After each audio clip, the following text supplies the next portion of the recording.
Namaste. Welcome to the 4th edition of the Global Festival of Oneness, organized by Indica Moksha, celebrating the life and works of Adi Shankara. My name is Anuradha, and I'm the host for today's session. Let us start with a prayer. Sadashiva Samarambham, Shankaracharya Madhyamam, Asmadacharya Paryantam, Vande Guru-Paramparam.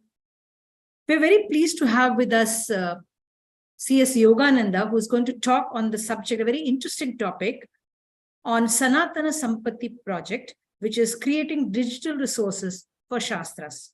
Before we get on to the session, I'd like to introduce the speaker. Dr. Yogananda has obtained his PhD in 1990 from the Institute of Mathematical Science under the guidance of the renowned number theorist, Professor R. Balasubramanian.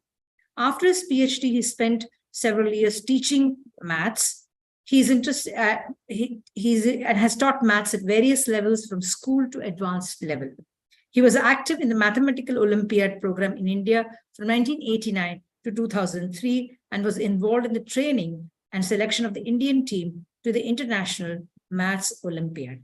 In 2005, he moved to the Sri Jayachamarajendra College of Engineering, Mysore, to pursue his passion for teaching in the undergraduate program. He is involved in the creation and maintenance of portals such as Advaita Sharada.Sringeri.net and KYM.Yoga.Vaisharadi.in, among other archives. He is the founder editor of Samasya, a triannual journal for school students, and was a member of the editorial board of Resonance, a journal for science education published from the Indian Academy of Sciences, Bangalore. He is the author of several research and survey articles in various journals. Besides mathematics, he's interested in classical music and mountaineering. Welcome, Dr. Yogananda, for our program. Namaste. Thank you very much. I shall start. Yeah, please go ahead. Yeah.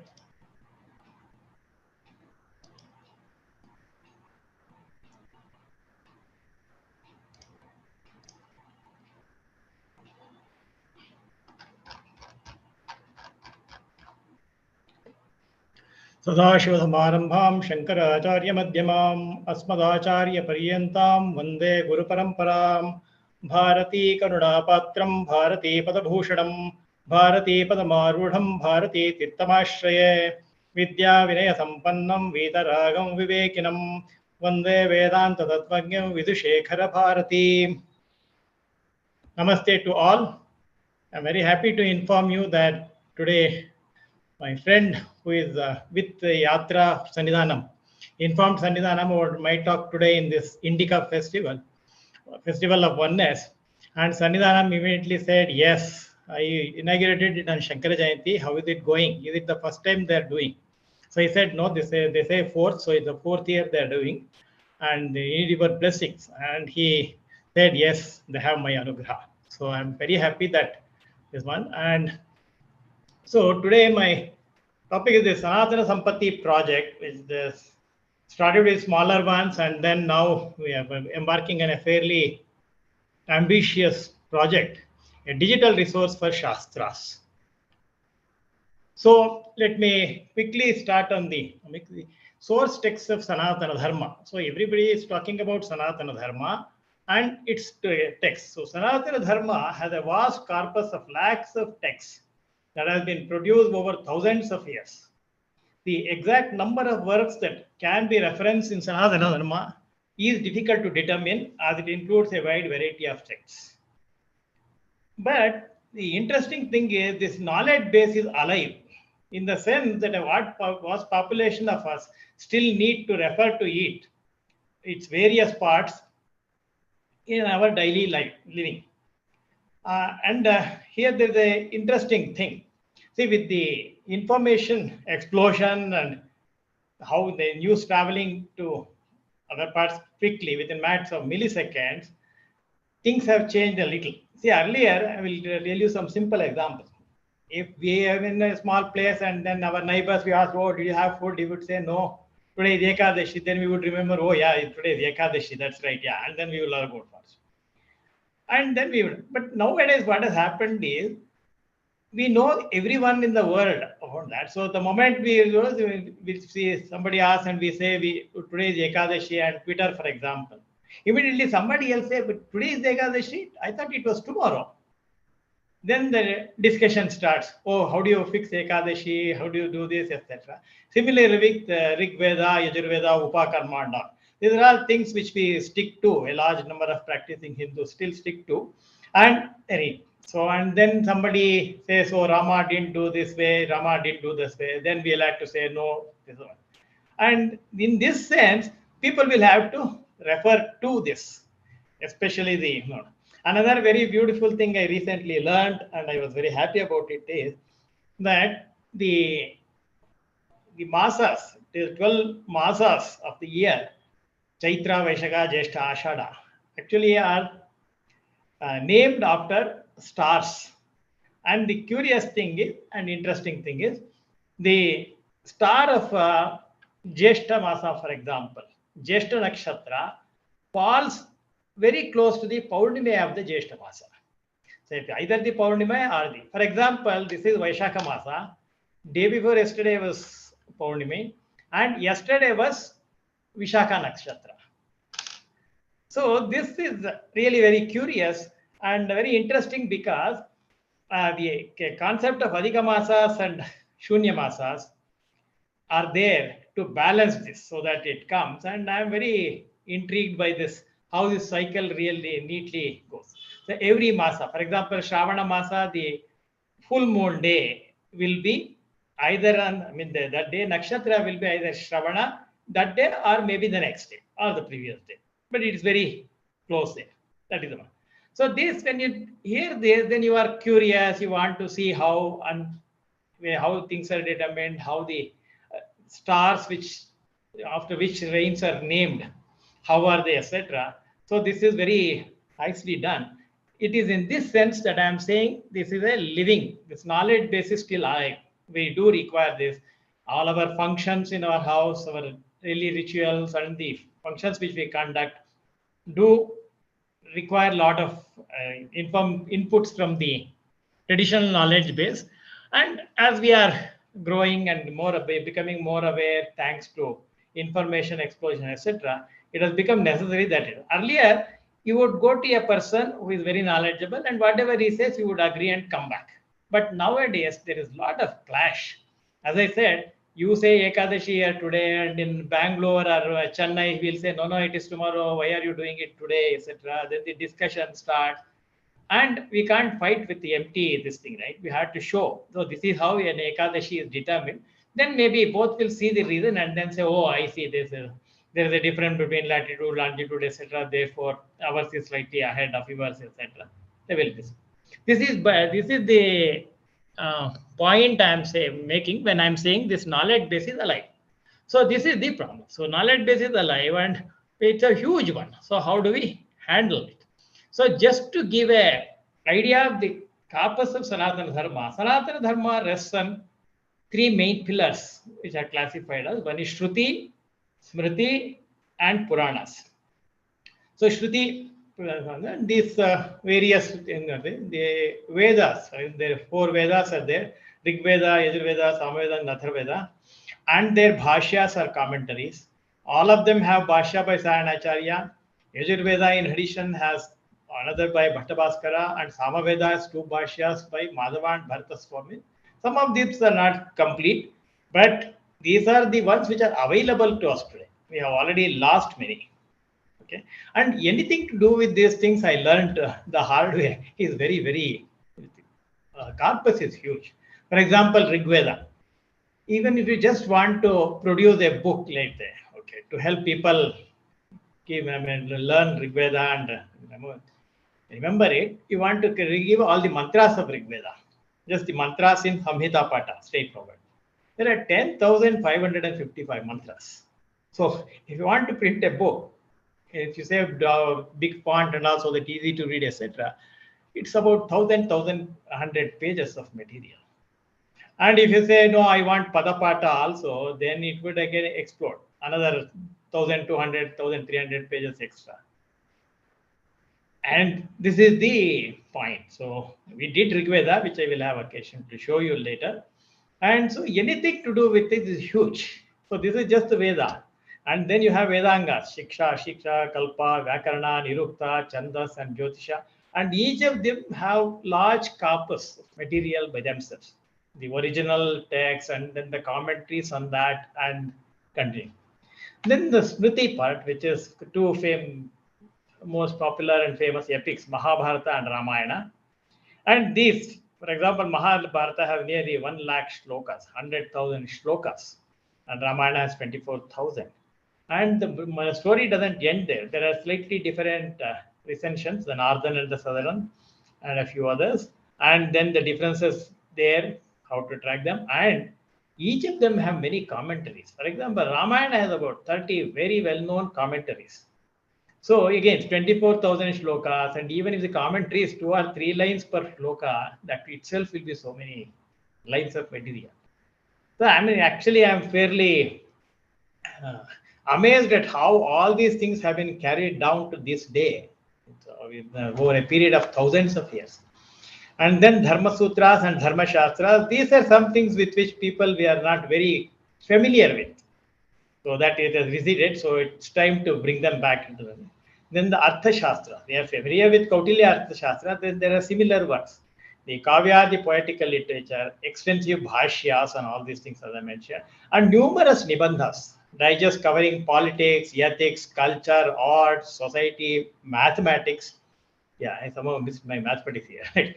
Mathematics, there are a huge number of texts. We are familiar with Bhaskaracharya's Leelavati, but then Leelavati has 39 famous commentaries with which we are not familiar because they are not available easily.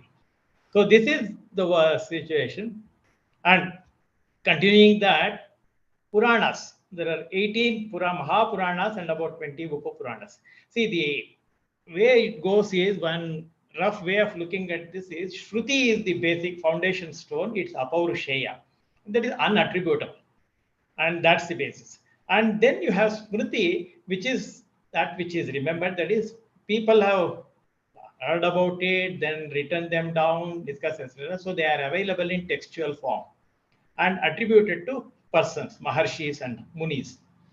And then you have Puranas, which are illustrative examples of the principles laid down in Smritis. So Smritis actually lays down they lay down certain principles which are based on Shruti. And then Puranas are illustrative examples of. So if you take, for example, Euclid's geometry, then the axioms and the principal processes which you do there is the Shruti part. And then the theorems, etc., will be the Smriti part. And then you have illustrative examples in building buildings and various other, making a wheel of a cart, etc. So that's the Purana part. So the illustrative examples you take. So if you take a look at this, there are 18 Mahapuranas and about 20 famous Upapuranas. And the number of verses contained in each text vary, and they have, of course, they vary a great deal. And in total, for example, the Mahapuranas contain about 400,000 verses, 4 lakh. The most popular and the well-known Puranas are the Bhagavata Purana, which contains around 18,000 verses and has many, many very, very important commentaries. And the Vishnu Purana, which contains about 23,000. As I said, the scale, the size of the corpus is mind-boggling. And then you have darshanas. There are Shad darshanas.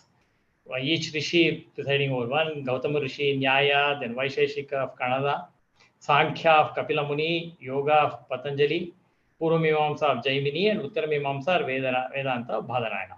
For example, Vedanta, it will start with Brahma Sutra. And then Purvamimamsa, you have Jaimini's Dharma Sutras or Jaimini Sutras. For Yoga, you have Patanjali's Sutras, Kapila, Kanada, Gautama, similarly. And then Patanjali's Yoga Sutras, then you would have a commentary. And then Purvamimamsa, Jaimini's Dharma Sutra, you have commentary. And Vyasa, Bhadarayana or Vyasa Brahma Sutra, it is the most famous commentary of Bhagavadpada, Sri Shankaracharya, and other Acharyas also. Ramanujacharya and Madhvacharya. So the scale is, and each of them, I mean, they have their own parampara and Shastras, a wide range of ancient texts that cover various subjects such as philosophy, law, politics, medicine, Sushruta Samhita, Charaka Samhita, commentaries. I mean, it's so huge. So the question is, how do we handle this? So if you want to create digital resources which reflect this thing, what are the various tasks involved? So identifying source texts, old books and manuscripts, this is the one. And if you just look at, of course, people say there's a lot which has been lost, but what is available even in the form of old books and manuscripts is itself fairly huge. So I had to identify some very authentic texts many times. Of course, you'll have to refer to 3-4 different texts and manuscripts and make corrections if there are mistakes, etc. Going through, it's a fairly tedious job. And then producing digital versions in standard format so that work done can be carried over as technologies develop.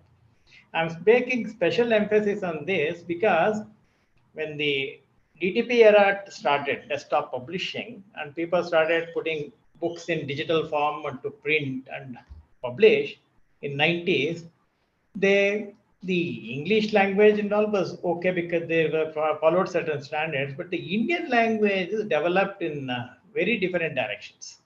So many companies made, because the alphabets, these aksharas for each language, fonts for them, etc. And you had to have some standard encoding for them. But unfortunately, each one had their own encoding. So you have a huge amount of text, for example, in Sri Lipi, a huge number of texts in Akriti or Baraha font or various fonts, and all of them are almost incompatible. If you have a Baraha, this is got.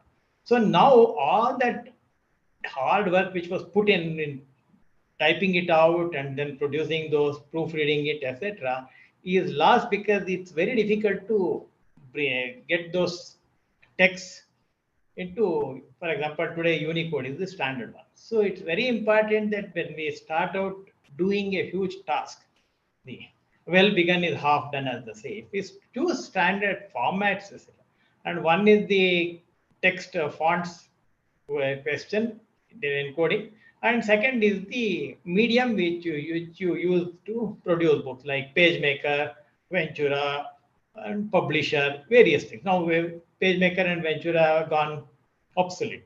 So and I can tell you, Indian language, at least many publishers, many people have told me that they have invested lakhs and lakhs and produced books, and now they are unable to do anything about it. Very carefully, many of them maintain an archaic legacy system, still very delicately produced, but they can't make corrections. For example, a couple of Ramakrishna Math books, the Swamiji said, see, the problem is we know the mistakes are there, but we are unable to go back and correct them because it is in a different format and it's now locked. So what we have is that final PDF for the films which they have, and they can't do much about it because the origins. So, and to retype everything is going to be a humongous task because they are not small. Okay, so that's one. So standard, this thing is very, very important. So this involves typing, and now OCR is becoming more and more accurate. Still, it's a long way to go as far as Indian languages are concerned, but it's a base. So whatever it is, you produce the digital text and then the proofing, and this has to be done by experts who know the language and the subject. Otherwise, it becomes very difficult, and you have to have, of course, the source text. So this is itself extremely labor-intensive and skill-intensive. Both are there because typing Indian languages is still a pain, not very easy. And then once these texts are ready, then you have to create a structured document by tagging various elements of the text. So once the text is there, you'll have to tell the machine how to handle that. What is the structural name? For example, if you take Brahma Sutra Bhashya, the various elements of the text, you have the chapters, and then the chapters are broken. There are 4 chapters, adhyayas. Then these adhyayas are broken into padas. Each adhyaya has 4 padas. And in each padas, you have many adhikaranas. And then adhikaranas contain 1 or more sutras. And for each sutra, there will be a bhashya. So if you take Brahma Sutra Bhashya of Bhagavadpada Shankaracharya, then you have this huge hierarchy. So these elements have to be tagged. So we'll have to say this text is sutra, this is the bhashya for this sutra, and then the sutra might have a preceding. And in the bhashya, there are a couple of lines sometimes indicating the how leading to the next sutra. And all these have to be tagged. It's a very complex process to do, and you need to know the subject and the standard tagging, XML technologies, etc. very well. So this one. And then once you have created the structured document, along by this is a parallel activity kind of thing. It's identifying and developing data structures to handle, access, and search this corpus. Because that's a huge corpus, and if you just keep on typing it out, putting it somewhere, then it becomes extremely difficult to organize and go about it in an organized way. It's extremely difficult. So how do we do these things is a big thing. Okay. So Sanatana Sampatti we did, and let me give you a small glimpse of it. So here we have identified various projects. So let me introduce them. First one is the Sanatana.in. This is visualized as a state-of-the-art portal hosting the foundational sources of Sanatana Dharma, thereby sharing this timeless wisdom with and making it accessible to everyone. This portal will be developed under the direct supervision and guidance of Jagadguru Sri Shankaracharya, Dakshinamnaya Sri Sharada Pitam Shringeri. Because we also need an authority to decide which has to go in and how it has to be done, etc. So we are very blessed that he has consented to guide us in this direction. So this one is divided. This is our Dharma Vishwasya Jagata Pratishtha. This is Shruti Vakya. Dharma is the foundation upon which the universe rests. And of course, this is our Yesha Dharma Sanatana. So here you have Shruti, which is currently, this is a very, very skeletal thing. And here we have already done Rigveda. I will later show it in detail. So now we can just have a glimpse of that. So this one, I will later show you in some detail. And then Yajurveda is a more complex thing. Rigveda was simple. Yajurveda, you have 2 components, Krishna Yajurveda and Shukla Yajurveda, mixed and unmixed. Krishna Yajurveda is mixed, that is the mantra and the Vinyoga are mixed, whereas in Shukla Yajurveda, they are unmixed. They're not mixed up. So if you take Krishna Yajurveda, then you have each Yajurveda, Samhita, Brahmana, Aranyaka, and Upanishad. And Samhita, while Rigveda had just one big corpus, the one available Shaka. There are apparently other Shakas, but we have lost. So there was one Samhita, Brahmana, Aranyaka, and Upanishad done. But here, the Samhita, there are many. Taittiriya Samhita, Maitrayani Samhita, Kataka Samhita, Kapili, etc. Similarly, Brahmanam, you have so many. Aranyakam, you have. And these others are not available. In Taittiriya Aranyakam, others are not. And Upanishads. And the Taittiriya Samhita is so many kandas, 7 kandas, each has so many prashnas, each prashna has so many adhyayas. It's huge. So this is just to give some idea of these things. So this is way how we are going. And Shukla Veda, similarly, we have Samhita, Brahmana, Aranyaka, that is common, but then you have 2 essential, Vajaseneya Madhyandira Samhita and Kanva Samhita. Similarly, for this Brahmana, Shadapada Brahmana and Kanva Shaka and Madhyandira Shaka, and Brihadaranyaka Aranyakam, and then Upanishad, there are 2 Upanishads, Brihadaranyaka Upanishad and Ishavas Upanishad. So anything to do with this is huge. So after this Shruti is the Smriti. Smriti is to Dharma Samhita. Smriti is the code of Dharma. And as I said, that which is remembered the body of ancient Sanskrit text usually attributed to an author. Unlike Shruti, which is considered unattributable, apaurushaya, that were transmitted verbally across generations and fixed. when people written. The Smriti literature is a corpus of diverse varied texts, and this corpus includes Vedangas, as I earlier said, Mahabharata, Ramayana, Dharmasudha, etc. All these.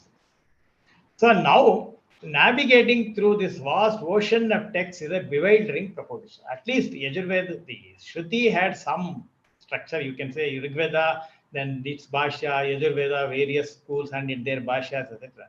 But this one, you wouldn't even know how to start and which are the standard ones, which depend on which came first. It's a huge ocean. So fortunately here we have a very able guide in the form of the History of Dharma Shastra, which is a monumental 7-volume work consisting of about 6,500 pages, authored by one of the first Bharata Ratnas, Panduranga Vamana Kane, who lived for up to a ripe old age of 92 years. And it's even though he lived for 92 years, it's difficult to believe that one person could have done so much work.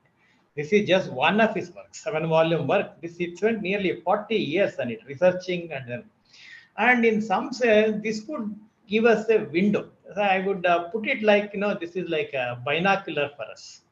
So you have huge mountains or whatever in this thing, and you have to go and map them or climb them, etc. So if you look at it from a distance, it's very bewildering. Which one to choose, how to go, etc. Then you would take a look of help of a binocular and then identify and then narrow down even this thing and go in that direction, etc.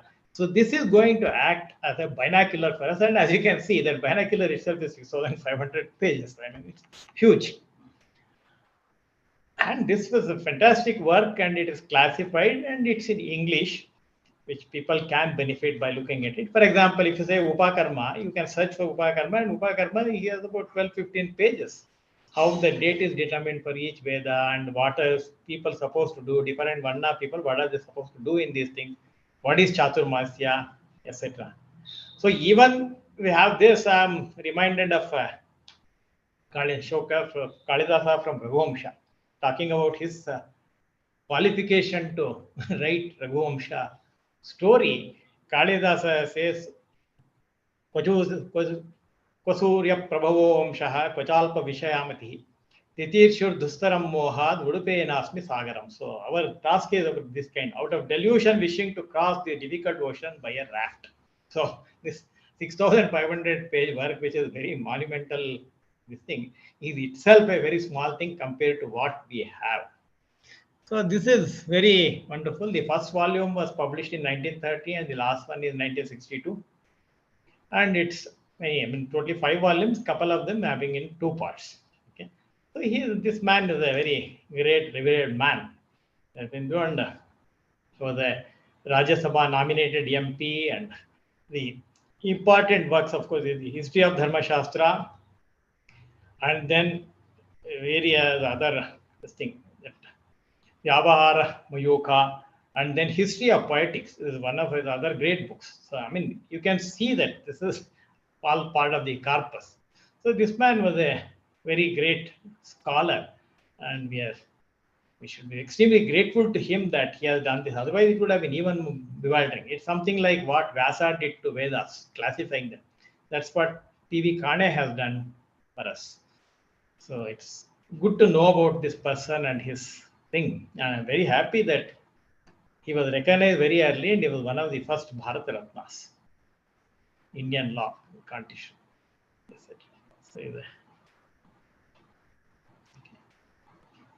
So this is about Smriti. So we will put the digitized, first we will put the digitized volumes of those 6,500 pages, and we would like to use that as a guide and reach into. So you will be able to see if you are Upakarma, and he mentions various sources, and then we go to those sources, and then whatever manuscript or book, whichever is available, we convert it into digital text and put.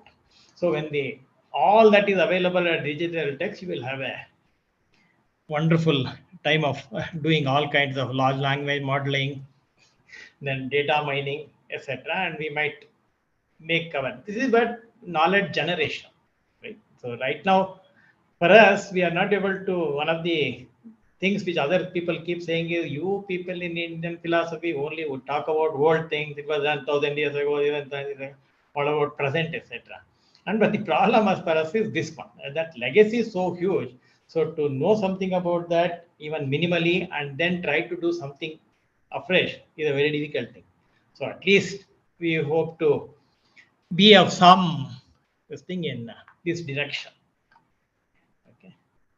And Puranas is another. So Puraneshu Vedoktam Tattvam Drishtantarupaihi Bodhyate. So Puranas illustrate the essence of Vedas through stories. Okay. So that's the way it happens. So you hear a story and you come to do this thing. So I mean, was Rama correct in sending Sita to Vanavasa when she was pregnant? Then some people would argue this way, some people would say it's just a Purana story. Then people would say, what is the dharma and how would you, in this particular context? Then you will have to refer to Smriti, some Smriti text which tells you how one use. And then if you have some doubts or if you there is also have some this thing to it, that resolves it, you have to rely upon the Shruti. So this is the sequence. So these Puranas are written in a popular manner. And because in the Puranas, unlike the other Smriti and Shruti is extremely tight. I mean, there's no change for thousands of years. It is the same thing and it has been handed over using various ways of error correcting codes, Ashtavikritis of this. And then Smritis make it more popular. And these Puranas are, because they were supposed to be and everything, and somebody who learned would go and talk about it, etc. It's the content varies a lot over regions and over periods of time. In times, people would think, "Oh, this is good if I add this story," and they would add. And so it's difficult to say, okay, if you say Skanda Purana, so which one? And because usually all these famous things which we use in our daily this thing, that various Lalita Sahasranama, Vishnu Sahasranama, for example, or the Ashtottaras, or the various festivals we conduct. These are all mentioned in Puranas. So if you want to go back to see how exactly to do, etc., then you need to read the Puranas. And what is an authentic version? And at least a version which says Skanda Purana till 8th century was like this, and then the later verses were added. This can, because it also talks about the Sthala Puranas of various sthalas in India. So any place which is very old might find a mention in Skanda Purana. So here, now that the digital medium is available, we have a wonderful opportunity. We can, as a benchmark, take one set of texts. Skanda Purana, some well-known, most people have used it and it has been available for a long time. Maybe we can make that as the benchmark and then digitally put it. And then now it is digital, you can keep adding and subtracting and making comment, giving different patantaras. All these are possible. So it's now this technology is given us a very wonderful tool. Because earlier books means you have to produce one book, and once the copies are printed, there's nothing you can do about it. So if you find some other information, if you find more shlokas, you will have to go about it again. You have to reprint, take all that and reprint again. So this is the problem. But with internet available to us, we can. And then maybe 5 years later, we can say here is a fairly agreed upon standard version of Skanda Purana. So if people want, they can make print out and this thing, or else they on the web, it can continue to prosper. So all things can be tagged and comments can be put there, etc. So I see this particular section is going to be a very heavy traffic kind of thing. I mean, there was Skanda Purana, there will be some 10 very authentic versions existing for very long time and popular among many different parts of India. You have to take them and then compare, etc. That's the one. And this is, I see it as with one which will involve a lot of activity, and this is very important because, as I said, the Shruti, Smriti, etc. are intricate, and it's like, I mean, if you suddenly fall ill, you can't go to Charaka Samhita, Shruti Samhita, or even one of those allopathy texts and see how to cure your illness. You can immediately go to a doctor and find out, and the doctor. So similarly, Puranas are our first things. So you get a doubt or something, am I doing it correctly, am I wrong, etc. Then You can go to Puranas or somebody who knows Puranas well and talk to him. Then you can. And if they have some, then the next. And if you clear all this and you are saying, no, I really want to, this is very interesting, on this dharma business, how to this, then you can ultimately end up in Vedanta. So Vedanta is the culmination if you are going in that direction. Okay, that's the, I mean, as in the physics, it's the theory of everything. Everything is supposed to be there, how to. So this is our skeleton for Sanatana Sampatti, how putting the Shastras into this one. Okay, now a question might arise. Okay, this point is natural. Can this humongous task be accomplished at all? Is the question. Because it's so huge and so very, the technology needed, this and the human resource needed is enormous. So can we? So for that, towards this direction, I have two humble submissions. First is a quote from Swami Vivekananda's essay, Work and Its Secret, which has influenced me a lot. I read it during my undergraduate days when it was part of a text for us. And it's a very short, but a very powerful. In fact, I have not got beyond 2 or 3 paras of this because there's so much to immediately put into practice. It's a very beautiful one. And then I have a Samskrita Subhashita to address this. Can this humongous task be accomplished? So here Vivekananda says, one of the greatest lessons I have learned in my life, is to pay as much attention to the means of work as to its end. He was a great man from whom I learned it, of course, Ramakrishna Paramahamsa. And his own life was a practical demonstration of this great principle, which is to pay as much attention to the means as to its end. I have always been learning great lessons from that one principle, and it appears to me that all the secret of success is there, to pay as much attention to the means as to the end. He continues. Our great defect in life is that we are so much drawn to the ideal. The goal is so much more enchanting, so much more alluring, so much bigger in our mental horizon that we lose sight of the details altogether. Oh God, you have Bhatta Bhaskara's commentary available. Great essay. I can go and do this, look up that, and then I can compare it to the corresponding mantra in Samaveda, where do the meaning differ, etc., etc. Wonderful. And you can keep talking about it a lot, which happens. Even in mathematics and physics, those things happen. Instead of actual work, you say, suppose, in mathematics it happens. Suppose this statement is looking very difficult to prove, but suppose I assume that statement, what all can I do? Then you can actually do quite a few things. But it depends on that one statement. So it's a... So that's what he's telling. So much bigger in our mental horizon that we lose sight of the details altogether. But whenever failure comes, if we analyze it critically, in 99% of cases, we shall find that it was because we did not pay attention to the means. Proper attention to the finishing, strengthening of the means is what we need. With the means all right, the end must come. It's a beautiful essay. I would urge everyone to go and read that. It is small and it's very powerful and very practical. And this is the beauty of technology. I mean, you can just, as soon as this presentation ends, or even now itself, you can stop this and go and read that essay. It's available on the web. Very powerful essay, and I would highly recommend it, especially youngsters. This is how we are. And then next is one Subhashita. Gachan pipekayati yojananam shatanyapi agachan vainadeyopi padamekanna gachan. So if it keeps going, even an ant would reach 100 miles with yojanas. But an eagle, if it does not start moving at all, it can't progress even one step. So that's my point. So one is Vivekananda's quote, and then is Subhashita. So yeah, it still looks big. It's fairly daunting task, but start. Take the first step. As Sringeri Jagadguru would say, if you want to go to Varanasi, you have to start. You can't keep on saying, I want to go to Varanasi, I want to go to Varanasi, and keep doing that mantra. You will not go anywhere.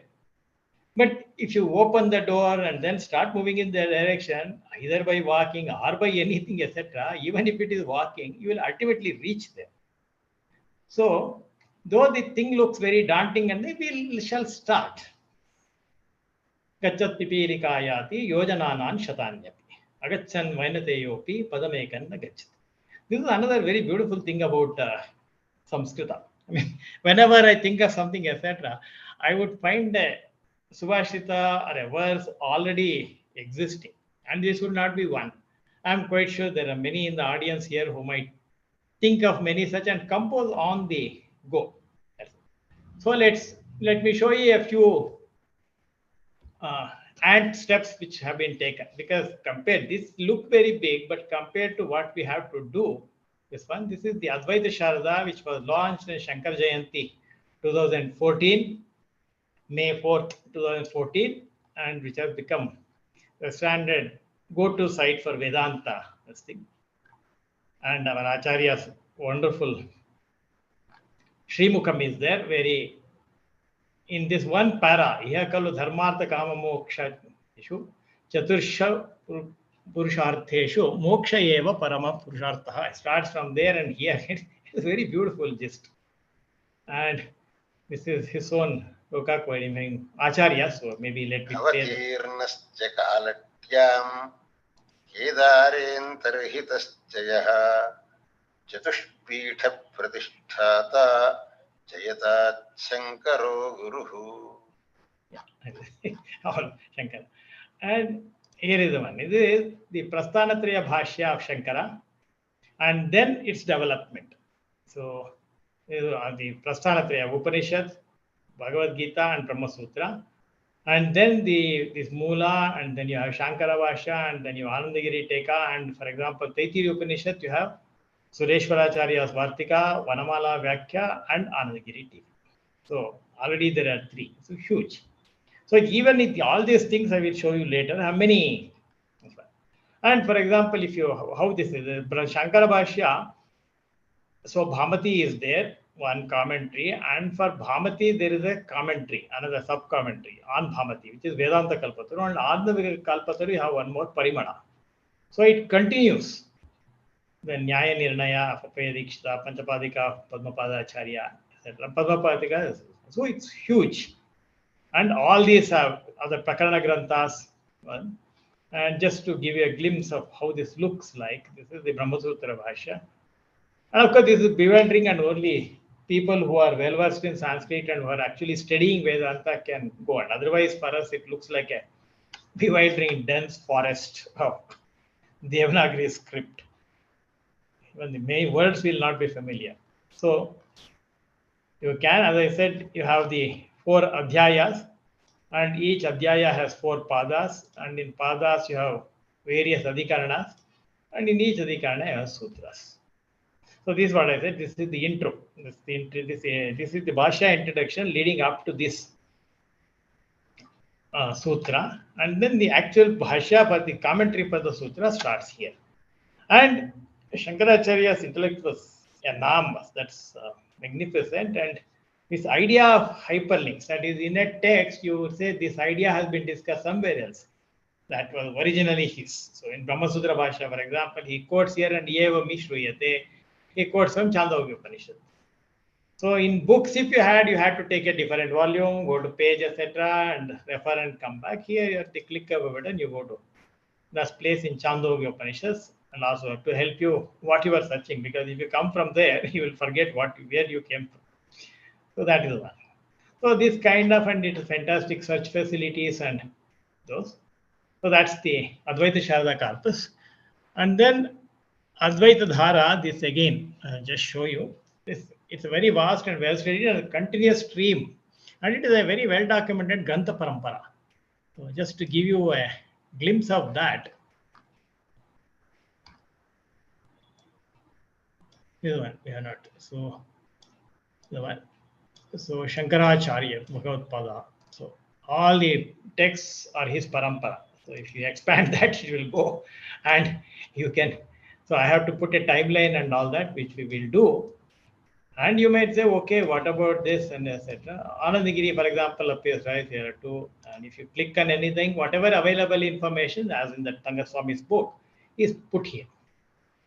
his thing, whatever is known about him, and Guru Shishya Parampara, then the Kritayaha. And that man has done wonderful work in 80s. Before any internet or computers, I'm completely humbled and amazed at his effort. For example, this Ishta Siddhi Vivaranam, this is Amudritoyam Grantaha. This is not yet published. And Ananta Shayana Pustakalaya Lapyate, Trivandrum Sanskrit Library, and it gives you the manuscript number. So our idea going forward is also part of the Sanatana Sampatti, is to actually take the digitized version of this manuscript and make it available here. So if people want to. Similarly, this one, this is Madras Government Oriental Manuscript Library. This is also that. Look at the scale. That is the thing I want to. Anyway, I will not spend too much time on that. And of course, there is this works also, Upanishad Prasthana, Gita Prasthana, Brahma Sutra Prasthana, then Prakarana Grantha, Yush, Vibhinneshu, Grantheshu, Pramanatve. I mean, these are a list of works which are available as quoted in someone. And these are books which are Mudrita, Amudritascha, Agnata Kartrunama. You don't know the person who has done that, but you have so many manuscripts. It's a wonderful list.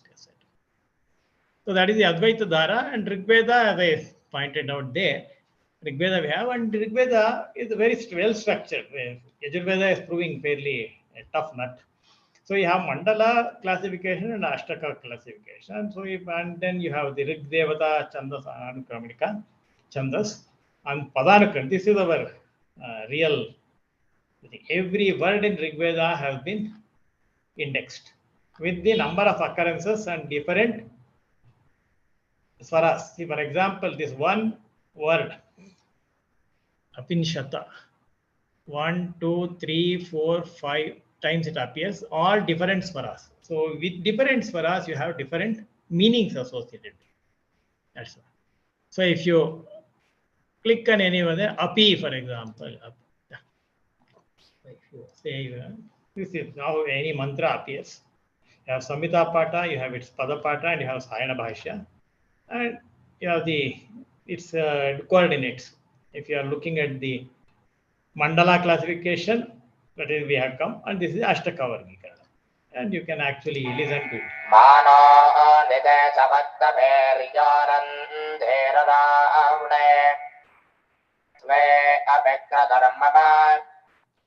That's it. So this is the those thing. Let me go to you again. Yeah.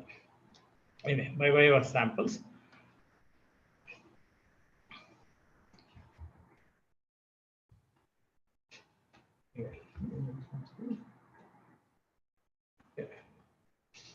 And so today, as I said, for anything you want to do or your thoughts you want to codify, Sanskrit already has. So when I was looking at this and this Akara, Sanatana Sampatti, I thought we remembered a school lesson which is did in my high school, 72 to 75.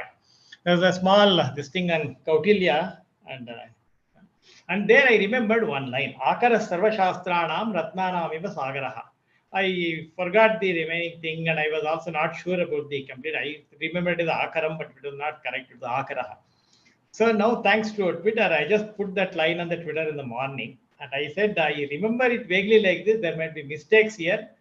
Does anyone know the second one?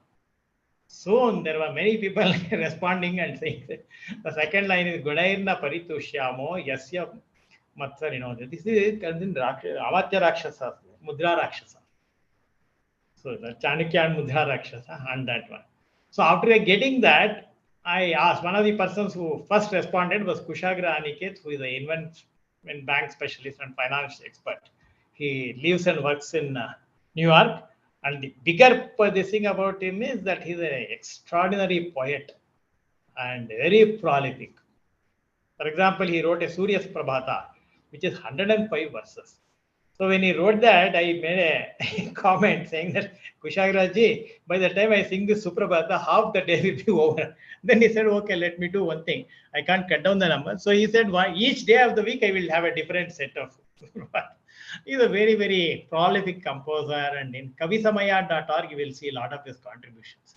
So I put it out back again like something like Samasya Purana. I said I try to remember this work with Sanatana Sampatti in mind. So would he finish the second line, including that word Sanatana Sampatti? So immediately came up in 2 minutes. He said, Sa Sanatana Sampattir Vardhatam Avivardhatam. So Kushagraniket ji, if you are listening, thank you very much. And I take it as a blessings from all the audience who are seeing this, that Sanatana Sampatti to go forward and this thing. Okay. So in this also in this context, I will give you a very, very quick look at another one, which is with requesting permission from Indica people. This concern digitization and a very important thing, but not directly the Sanatana Sampatti. So I have 2 minutes. I will just show you quickly on that. This one. I was a member of the National Manuscript Mission 2016 to 2020, and I made a presentation after attending the meetings of it. So actually it's quite, we can be partly happy and satisfied, and then bigger partly unhappy. We need to do some work. So the point is, the background is till now the National Mission of Manuscripts have digitized that many pages. This was very old. I mean, as I said, 3-4 years old data. Now it has gone forward. But the problem part is digitization, scanning. So when they did that, the technical specifications given in 2004 when MOM was formed were very neat and wonderful. People are stuck to that also. That is also good. But then images were sent by manuscript resource centers to Delhi, Namami. They kept one copy and they would send one copy to me. And they are stored in optical media such as DVDs and CDs. And now both of them are not popular and cannot be used everywhere. Therefore, you have the memory chips, they are sending them. Okay. So there is a problem with this scanning part. I mean, we don't know how these DVDs over this period of 18-20 years, how many of them are actually readable, how many of them already gone. And there's rows and rows of these things available in huge rooms in Namami. And the more tragic part is the metadata. So metadata for each manuscript were collected in predefined scheme and printed forms. Only a small subset is available in digital form, and this is how the remaining one appear. Okay. See, the whole point is, if you know this metadata on the thing, then you can say, okay, Shrutrita Samhita have 1,500 manuscripts available in various places. So that can be collected in minutes. Otherwise, you wouldn't know how many copies are there, etc. That number might be huge, number of documents we have scanned. But with copies, etc., and different versions of the same work, it might come down by a factor of 5 or 6 or even more. Right? So that's what I'm saying. You have to move in steps.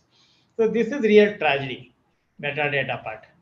And the problem or challenge. Access to this is metadata difficult, shifting to heap, etc. This is the challenge. Very easy to see. And solution is the data management system and manuscript transcription system. So data management, structured access to data, we already have. We have huge that lib thing which we have. You know, that already have the cloud structure, etc. And that is now going empty. It has huge bandwidth. There is this knowledge network across India. It's available, but we have not this thing. So if you have cloud-based storage and retrieval access control, this will be very interesting. And then manuscripts. So you collect, empanel a bunch of scholars who can read various scripts, give them access to this, and the transcribe, an editor oversees, etc. All happens on the cloud digitally at their time and their convenience, and it can be version controlled editing, streamlined publication flow. A congenial environment to maintain and use this manuscript by a team of well-trained scholars will be a takeaway of this project, because you will have. So so the outcome would be structured access to digital manuscript, roadmap for future digitization efforts, streamlined flow from manuscript to published books, a strong knowledge base of scholars in scripts. But unfortunately, I made this presentation, I've shared it with people, but nothing has moved in 4 years. So if there is anybody out there listening to it and have something in that direction, I'd be very happy to share my this thing, etc. Okay. So with this, I come to the end of whatever I had to say. Once again, thanks to Kushagra Anikeji, and I take that as the blessings from all the people listening to this. Akara Sarvashastranam Ratnanam Iva Sagaraha Sa Sanatana Sampatti Vardhatam Abhivardhatam. Namaste and thank you.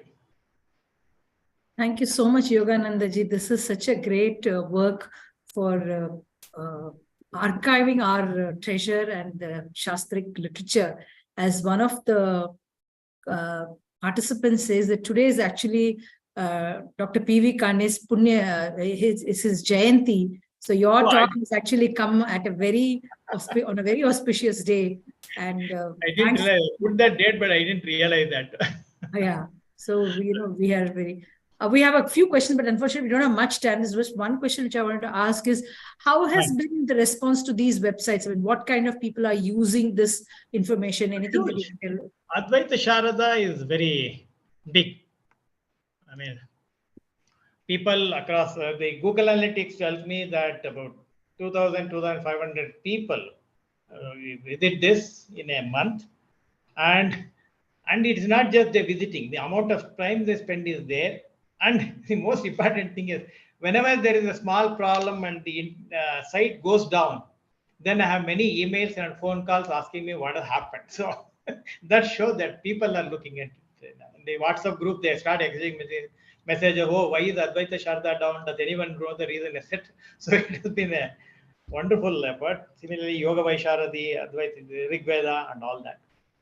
And we are very happy with the given so far. That's great. That's wonderful. Let's see if there are any other questions. And so I would be happy to, even after this talk is over, people can contact me and I'll be available. Okay. Subhash Yadavji has a question. He says that, is anyone else also doing any such archiving anywhere else in India? Actually, there are. But unfortunately, they have not set a bigger goal. So, as I said, that standard formats, etc., are very important. Otherwise, you will lose the hard work you have done. Just as these people did enormous work and then write proofreading and then published it in PageMaker, 1,000-page book you would have published, and now they're digitally locked. So you have to repeat all that 1,000 pages hard work again. Yeah. And you can't go far. So it's like building the thing again and again instead of constructing a good foundation and then a very huge superstructure, which is what we are trying to do. This thing. And I just wanted to make one last appeal. All this require, as you know, enormous resources. And human resources, thanks to my association, various mutts and padshalas, they are good. And the financial resources are the ones which we are looking forward to. And I hope there are many people out there who would like to do their bit.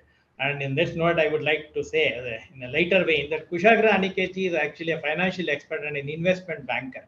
And now that he has given us the blessing, I hope things will go well. Thank you very much. Thank you so much. We have thanks for all this wonderful. Yeah. Thank you so much, Yogananda ji, for sharing this wonderful knowledge with us. And, Nitin, do you want to add something, or we can? Yeah, please conclude. Okay, so we have many more such sessions. So tomorrow morning at 7 a.m. India time.